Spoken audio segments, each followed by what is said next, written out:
नमस्कार दोस्तों, मैं हूं अर्पित और एक बार फिर से आपका स्वागत है।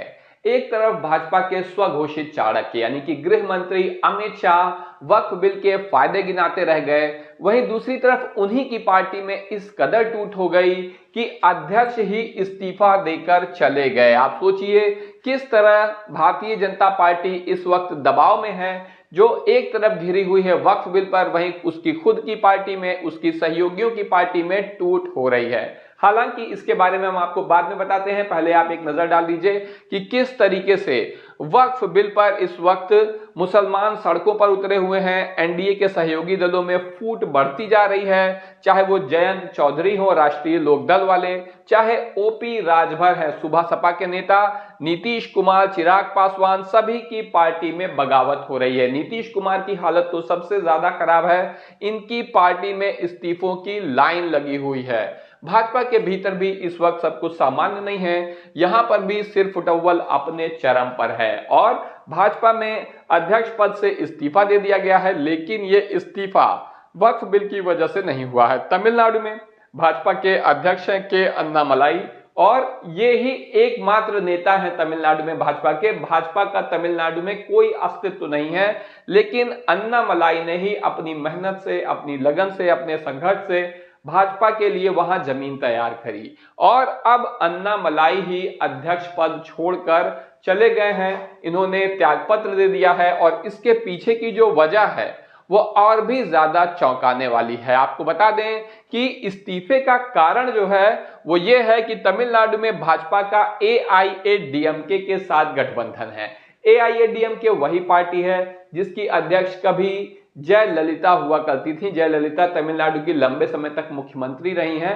आप सभी ने उनके बारे में कभी न कभी जरूर सुना होगा और अब उनके निधन के बाद ये पार्टी थोड़ा संघर्ष कर रही है। भाजपा की सहयोगी है इस वक्त। एआईएडीएमके के महासचिव हैं ए पलानीस्वामी, आप देख सकते हैं यहाँ इनको स्क्रीन पर।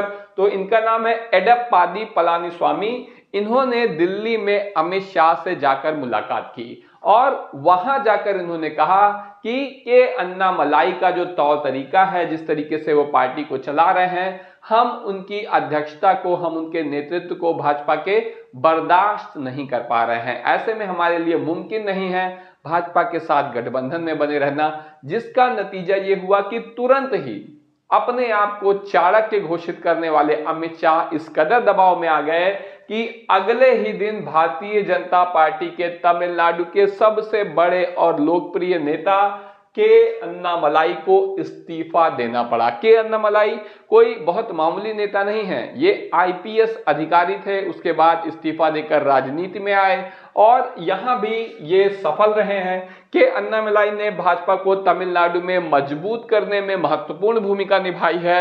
मोदी और शाह दोनों के ही करीबी हैं, लेकिन अब उनकी विदाई कर दी गई है। तो उनकी विदाई के पीछे आप समझ सकते हैं कि भाजपा में सब कुछ ठीक नहीं है। खुद प्रधानमंत्री और गृह मंत्री हरगिज नहीं चाहेंगे कि उन्हें अध्यक्ष पद से हटाया जाए, लेकिन उसके बावजूद अगर के अन्नामलाई को हटाना पड़ रहा है तो इसके पीछे भारतीय जनता पार्टी की कमजोरी ही उजागर हो रही है।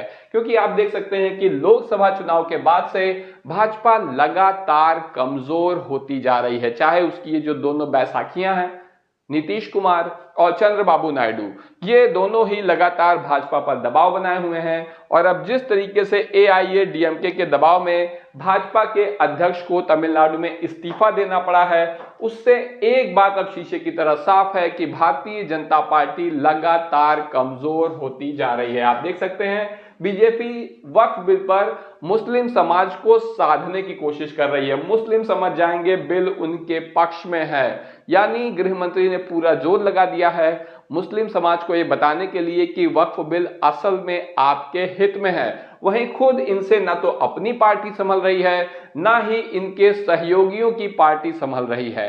तो आप देख सकते हैं कि भारतीय जनता पार्टी किस तरह से मुश्किल में घिरी हुई है। ऐसे में कौन बनेगा तमिलनाडु में भाजपा का अगला अध्यक्ष, ये भी एक बड़ा सवाल है, क्योंकि वास्तव में भाजपा के पास कोई कायदे का नेता तमिलनाडु में है ही नहीं। वो गठबंधन के सहारे यहां पर टिकी है।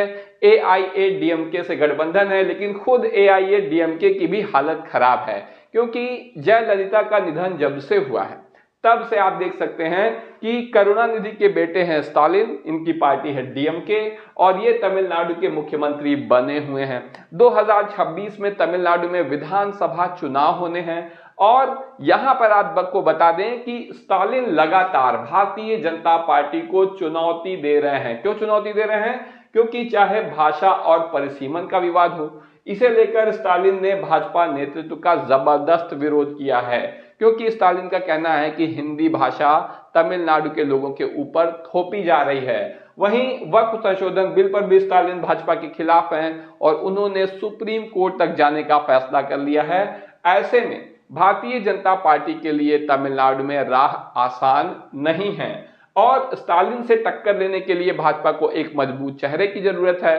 अन्नामलाई निश्चित रूप से पार्टी को लोकप्रिय बनाने का काम कर रहे थे, लेकिन अब सहयोगी एआईएडीएमके के दबाव में इन्हें हटाना पड़ा है कि अन्नामलाई को भी, और खुद एआईएडीएमके की हालत इतनी खराब है कि वो बहुत ज्यादा कुछ भाजपा की मदद करने में सक्षम नहीं है। हालांकि अन्य प्रदेशों से ये उन्होंने भी सीख लिया होगा कि अगर भाजपा मजबूत हो गई तो सबसे बड़ा खतरा स्टालिन को नहीं है बल्कि भाजपा की सहयोगी एआईएडीएमके को ही है। इसीलिए शायद वो भी ऐसा प्रयास कर रहे हों कि भाजपा यहां पर मजबूत होने ही ना पाए। तो वहीं आप देख सकते हैं कि काफी लंबे समय बाद पिछले दिनों प्रधानमंत्री नरेंद्र मोदी संघ की शरण में पहुंचे। इसके पहले 2013 में पहुंचे थे और अब पहुंचे हैं, तो इसके पीछे वजह यही है कि प्रधानमंत्री कमजोर हो रहे हैं। सहयोगियों के साथ साथ घटक दलों के साथ साथ आरएसएस का दबाव भी उन पर लगातार बढ़ता जा रहा है, जिससे कुछ मुक्ति पाने के लिए वो संघ की शरण में पहुंचे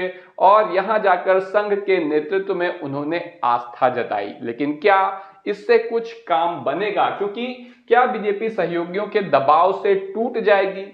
क्या आरएसएस के मुख्यालय में जाकर, नागपुर में जाकर वहां पर फूल माला वगैरह चढ़ाने से प्रधानमंत्री मोदी पर संघ का दबाव कम होगा? आपकी जो भी राय हो कमेंट करके जरूर बताएं। वीडियो को लाइक करिए, चैनल को सब्सक्राइब करिए, अपने दोस्तों के साथ शेयर करना ना भूलिए। धन्यवाद।